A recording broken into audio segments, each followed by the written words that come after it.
看到一艘小游艇，也可能就是从北外滩那边过来的吧。这个叫什么？世博克度18号。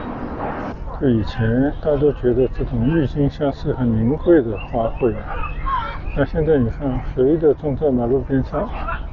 我已经看到前方的大桥了，那个就是罗浦大桥。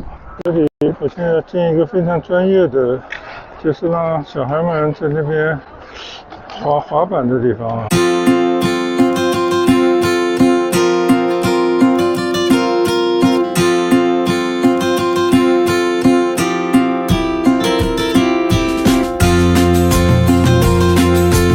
嗨，大家好，刚刚在南浦大桥附近稍微休息了一下，吃了点东西，喝点水。我们继续沿着江岸向徐浦、向徐汇滨江方向再走一段。就像刚才我跟大家说的，这个电池估计坚持不了很久了。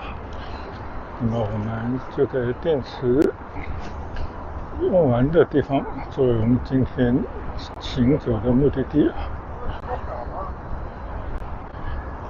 这个南浦大桥呢，顾名思义啊，就是南市区以前的南市区连通到浦东的这个地方。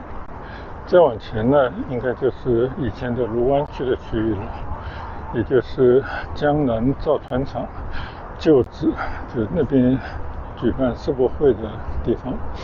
当然世博会呢，这里是一片地方，更重要的是在江的对岸，现在已经起了好多的房子地方了。我们继续沿着这条江岸往前走一段。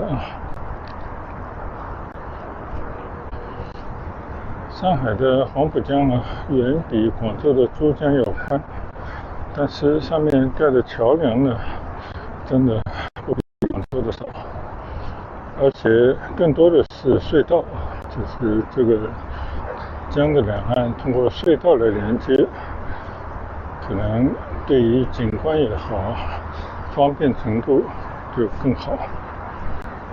所以现在黄浦江两岸已经完全连成一片了。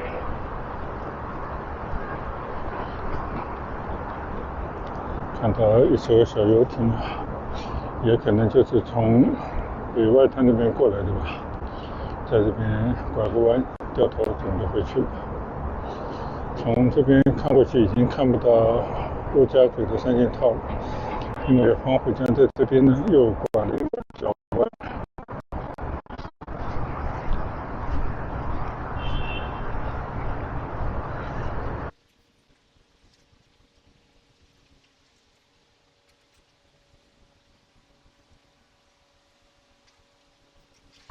这边应该有一些大的工程要进行了，你看这种工程车非常之多呀。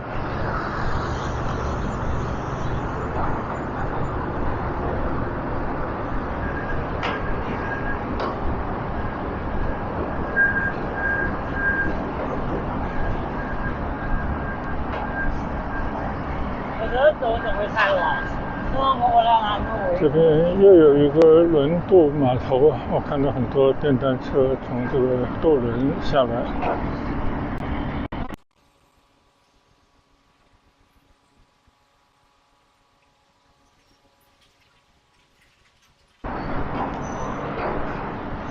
这个地方还有一些张贴介绍黄浦江的轮渡等等啊。你看啊，这个地方以前我们小时候应该是经常来的。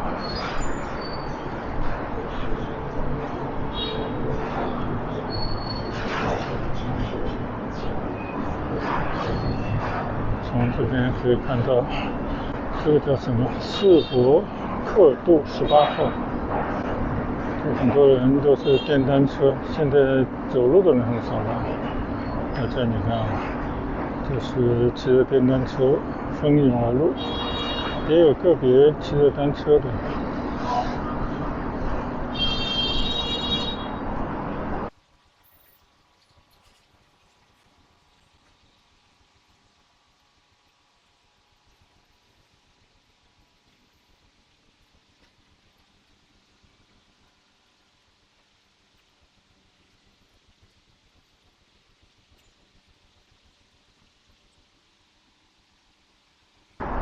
现在我差不多已经在南浦大桥的桥底下了。之前我就是到前面为止骑过单车，这一段呢是现在修通的，看来可以一路走到徐汇滨江去了。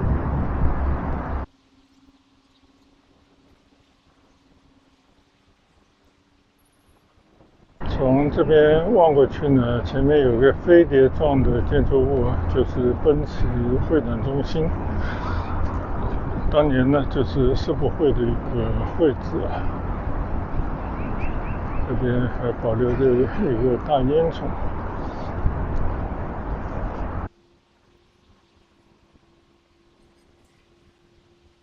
中国的世博会，我记得应该是2010年举办的。这个时候啊，正好中国经济蒸蒸日上，最辉煌的时候，发展速度最快的时候啊。因为2008年呢是奥运会在北京举办，那个应该是黄金年代啊。黄金刚也是黄金是可以的，拿了这个，有这个。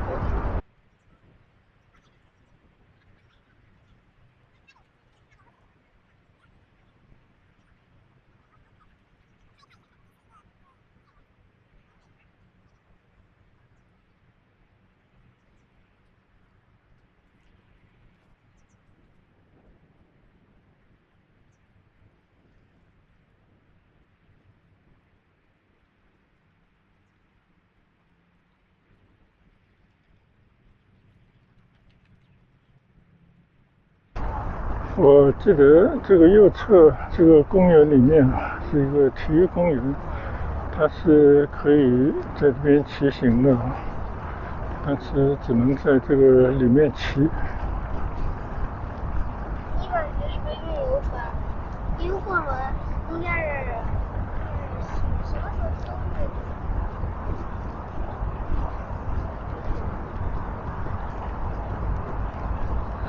这个江安的路比我想象的还是要长啊。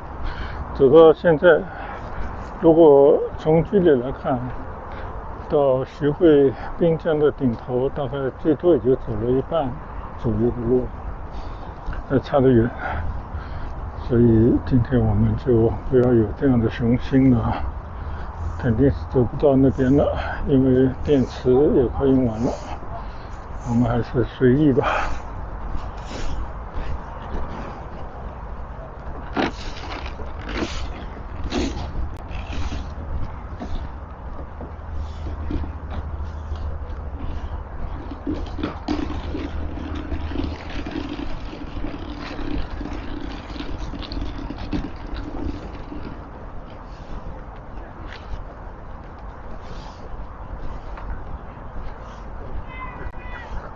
这里种了很多月季，但是并没有开呢，还没到季节吧。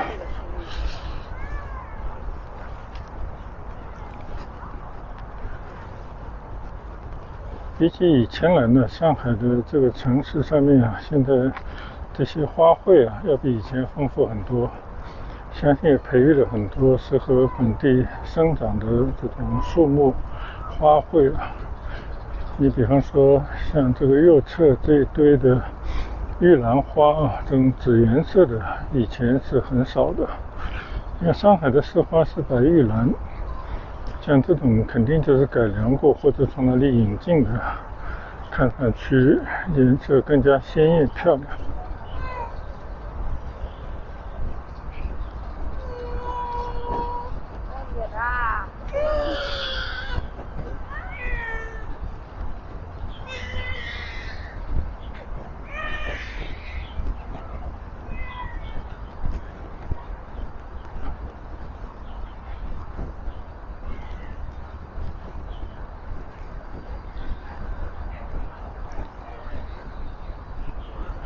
这里石头上依然写着黄浦滨江啊，所以这个黄浦滨江呢，其实我们今天已经走了，这个是第3段了。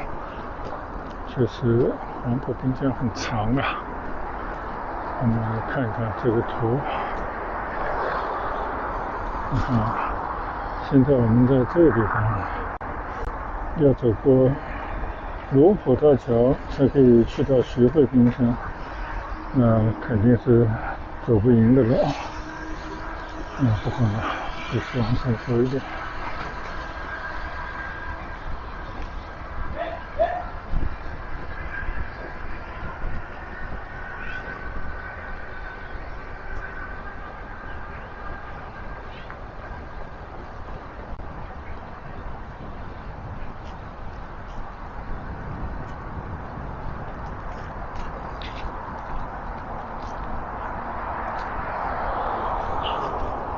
看来前面这边呢还没有造好，还围闭的状态。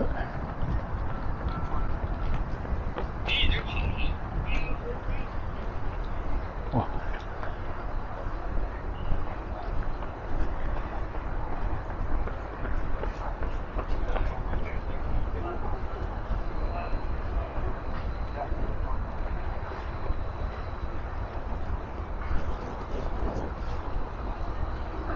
确定这里能不能过得去？就是你一直低着头，你一直低着头，他看得到你自己。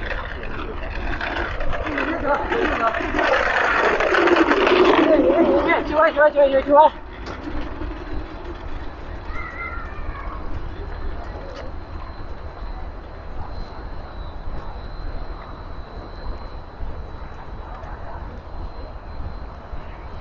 这边还在进行修建。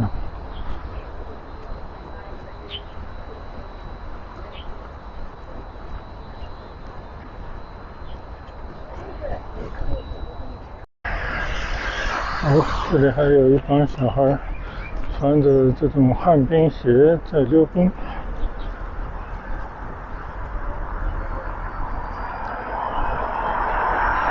现在我走在苗江路上我的左侧呢就是黄埔滨江。刚刚我从南浦大桥过来，一直要走到卢浦大桥才算走完黄埔滨江，因为黄埔区呢是有这3个区合并而成的3个区的滨江路。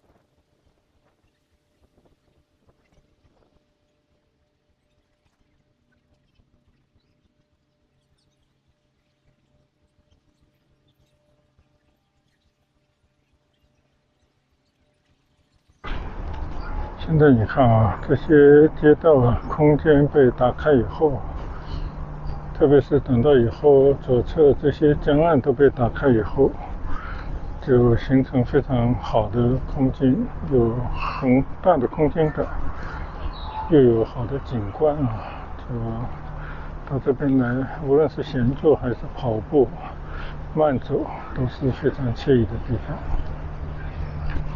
现在这个城市越来越多这样的地方，但是我们还是期待它有更多这样的地方这个才是城市上到一个层次的标志。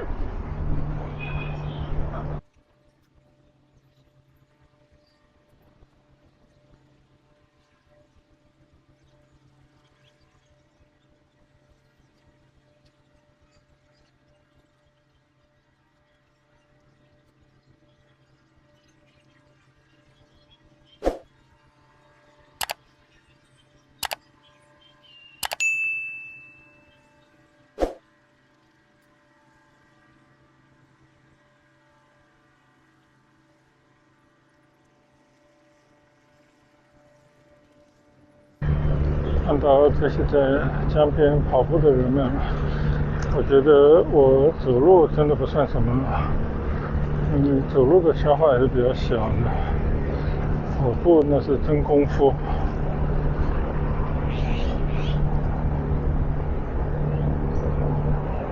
现在你看啊，这个边上啊，大片的都变成了绿地，都变成公园了。所以这个江岸以后肯定还要进一步美化。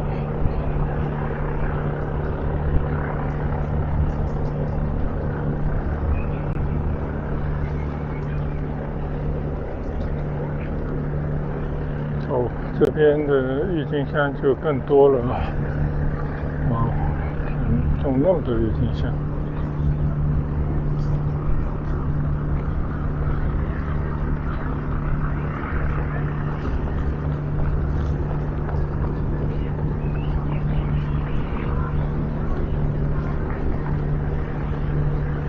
啊，各种颜色的郁金香啊，种得满满的，很漂亮。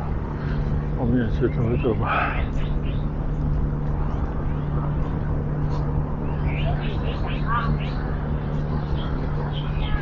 挺美的，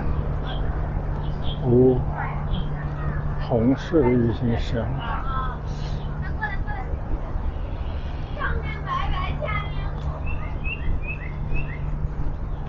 上回去那个花多多了吧？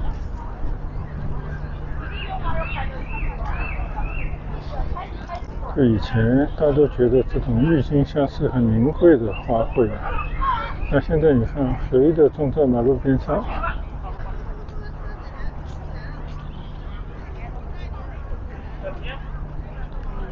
一大片的，你看。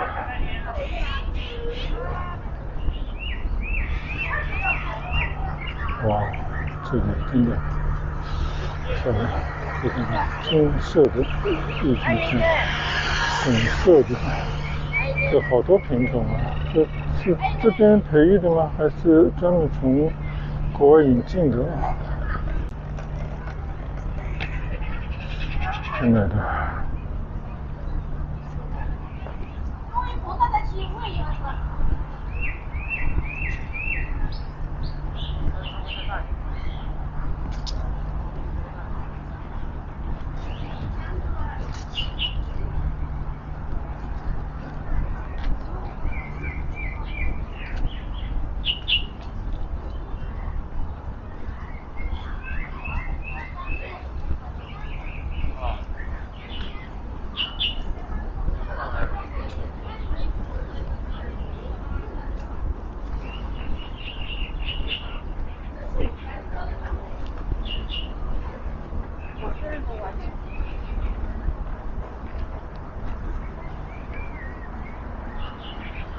经过这片郁金香的花田啊，真的挺美的。其实我们今天在杨浦滨店也看到了不少郁金香，但没有这片那么开阔，没那么多。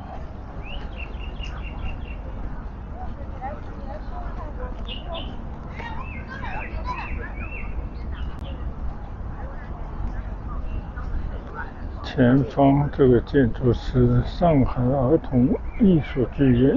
桂花它还能开啊！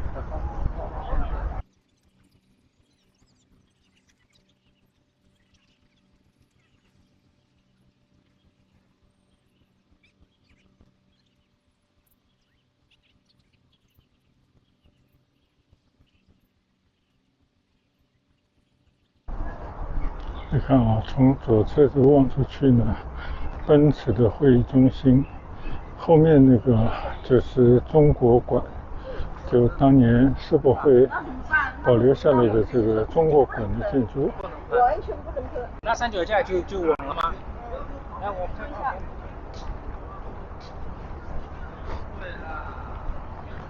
哦，这个地方也挺有意思，搞了一个单车的一个模型的雕塑。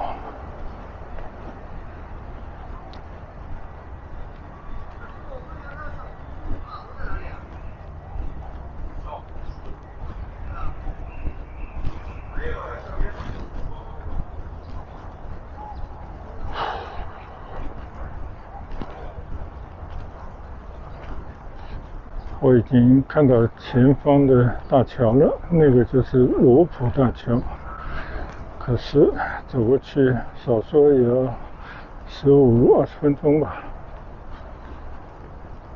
争取以那边作为今天步行的终点啊，希望这个电池能够争取撑到那边。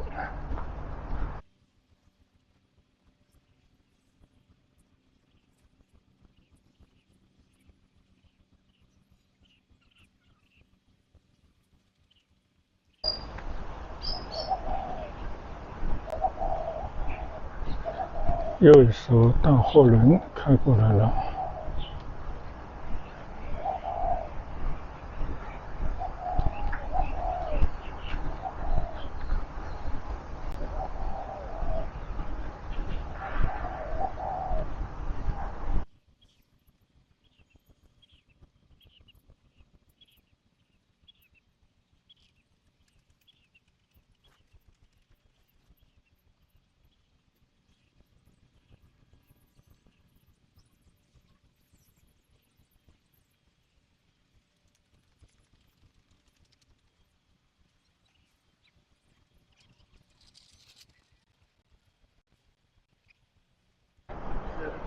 以前对面呢就是世博会的各种场馆啊，其实各个国家建的都是非常漂亮别致的场馆，但撤退以后呢，我看到都变成了很多山头，但这些山头呢其实建得不很好看，就跟个节目似的，没什么特色，更注重的是功能吧。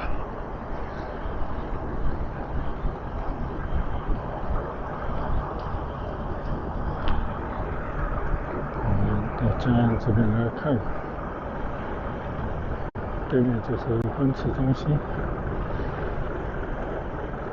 这一路过去呢就是罗浦大桥了，但愿能够走到罗浦大桥作为这一段的结尾。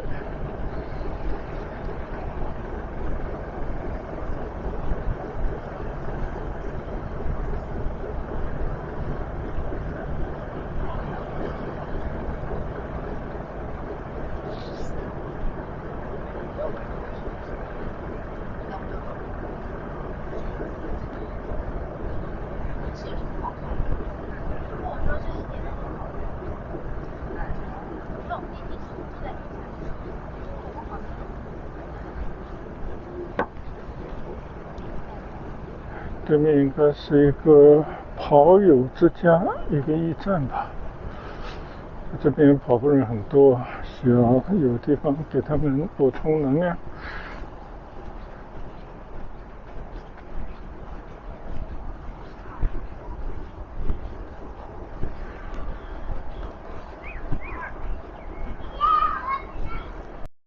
果然还没到罗浦大桥，电池已经耗尽了。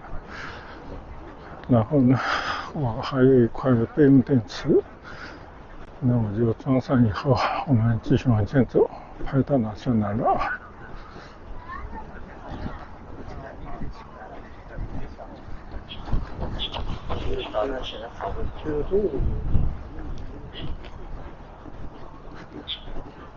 看来这边呢也通不过去了啊，还得要绕很大一个弯。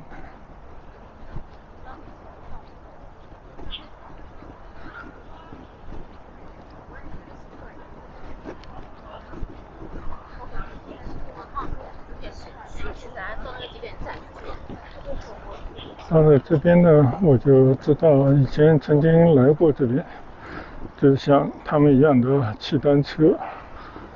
这个体育公园呢，专门有一些骑行道。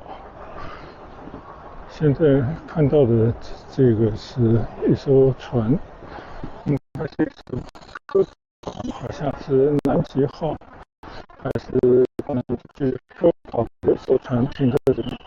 现在类似一个馆啊，应该是可以上去参观的吧。这边呢就是黄埔滨江的体育公园，可以看到有些绿茵场，大家可以在这边打球。这个地方是一个什么地方？哦，这里我现在要建一个非常专业的，就是让小孩们在那边滑板的地方。你看，确实是一个滑板场，这个也是一个奥运比赛的项目。哎，这个地方做得还不错。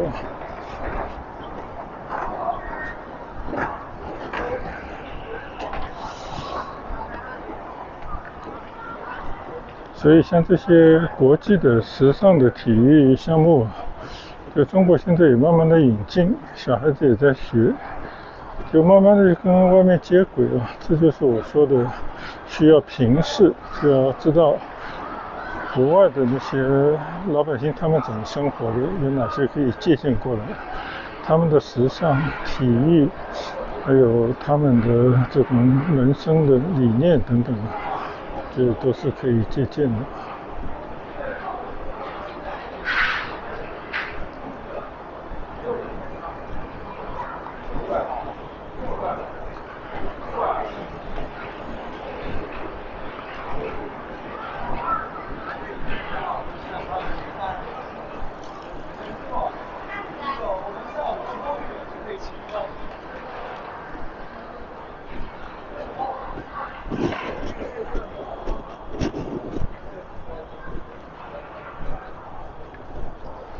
现在已经过了12点了，我已经在黄埔滨江行走了3个半小时了吧。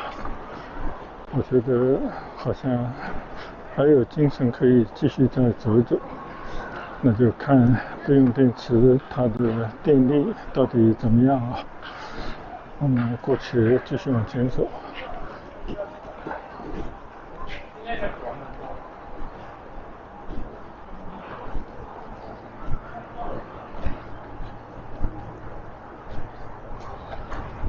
这个地方有一个68足球公园。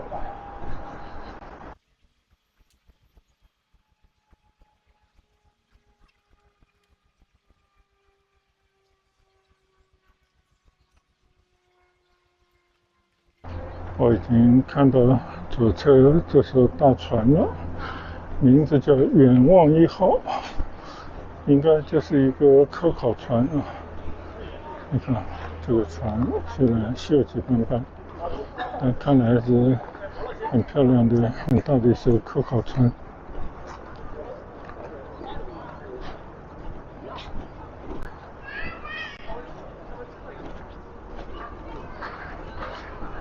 扫路快速购票。我已经有点累了，我们就去参观了。希望以后有机会到里面去看看。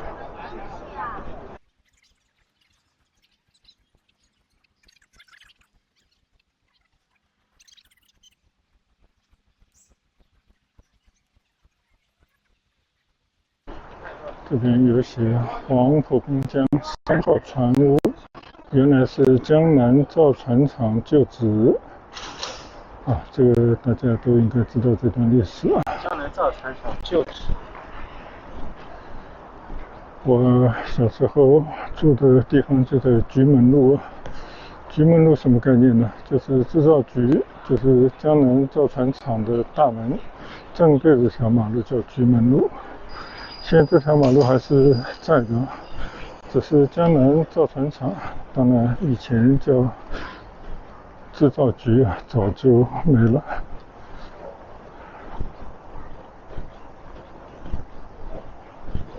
到了个大湾，现在我们继续往滨江这边走。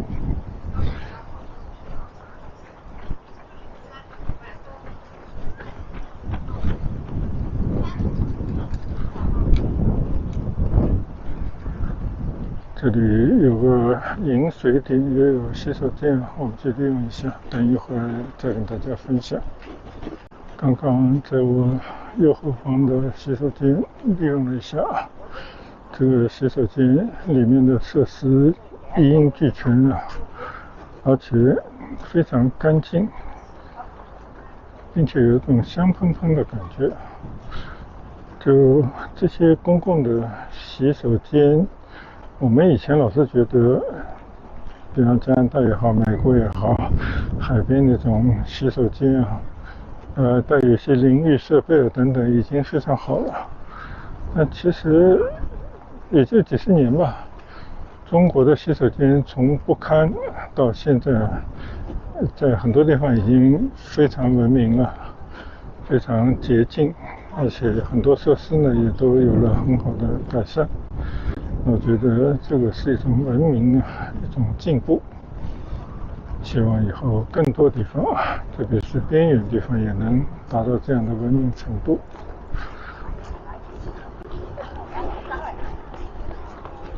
现在我已经看到我前面的罗浦大桥了，虽然还有点距离，但是我觉得这一段呢就在这边结束分享。还有一些店，我们继续往前走一走，尽可能的走向更远的地方，希望能够到徐汇滨江啊，哪怕只是到它的徐汇滨江稍微站一站，也算是不负今天的步行。好，我们下一段接着跟大家分享，谢谢大家的跟随观赏，一会儿见，拜拜。